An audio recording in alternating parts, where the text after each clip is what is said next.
Now we're going to talk about the stigma around mental health issues, something that I think we see and encounter every single day. And of course, the topic of funding mental health care in America only comes up following a mass shooting, but I think it's important to have a real conversation about it. So let's do that.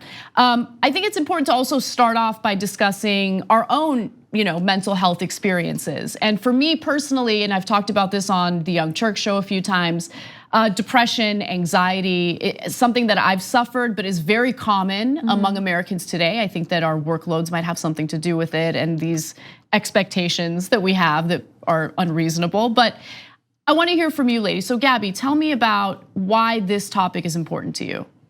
I mean, you read my book. In Bad with Money, I talk about I was undiagnosed bipolar 2 for 8 years. And so the book is about money and finances and getting your financial life together, but it was important to me to also give the context of spending as mania and as depression in the highs and lows of bipolar 2. So I think it's something that I took the blame upon myself, and it probably made the situation a lot worse because I didn't realize that it was a mental health problem. But also, I was afraid of the stigma of bipolar. I was afraid of, because people use it in a way of being like, yeah, she's acting crazy, she's acting bipolar.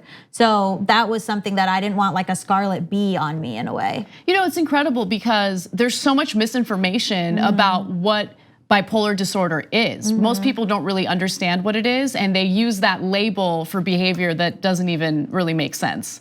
Yeah. She has a similar thing with OCD in that like the label is used to be like, oh, I line up my pens, I'm so OCD, but that's not your reality at all. Yeah, so talk to me a little bit about that, Allison. Yeah, so I was diagnosed with OCD when I was 4 years old. So mental health has been a priority in my life my whole life, minus those 4 very carefree years. But yeah, so for me, in terms of like awareness and acceptance, like it never occurred to me to keep it as something private or to not share that part of myself with the people in my life. And it's been great to, to have a public platform via the YouTube channel and now the podcast where I can sort of talk about those experiences and hopefully, let other people know that like, it's much more common than you think and that there's a lot of people going through this. And also, like Gabby said, there should not be shame attached to it. It's an illness like any other illness. And, you kind of figure out what remedy works for you and how to stabilize it as best you can. Exactly. So let's talk a little bit about your diagnosis because it's interesting that it took so long for you to figure out what was going on. Why is that? She just didn't. I didn't want. Yeah.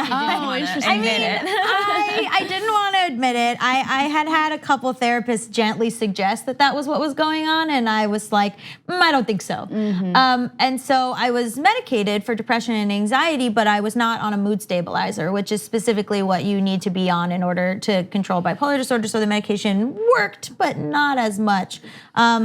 But I just didn't want to say, I didn't want it. It felt like a burden. It felt like something that would allow people to write me off, especially, let's say, as someone with political opinions, someone who's a feminist, someone who talks about that stuff publicly. I didn't want people, I had seen other people say about women, strong women, oh, she's bipolar. Right. So I didn't want to be written off that way, which is something that's common, especially for women. So once you knew for sure, you go to the doctor, you have your diagnosis.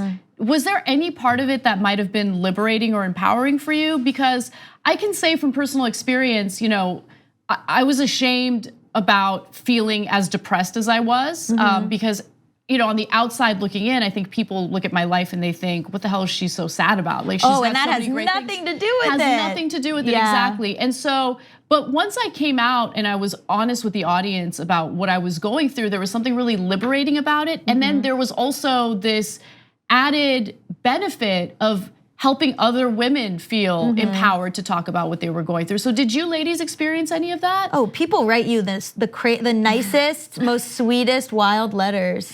Yeah, I like I said, like I've always sort of talked about it, and I've kind of known what my issues were as, because of having that early diagnosis.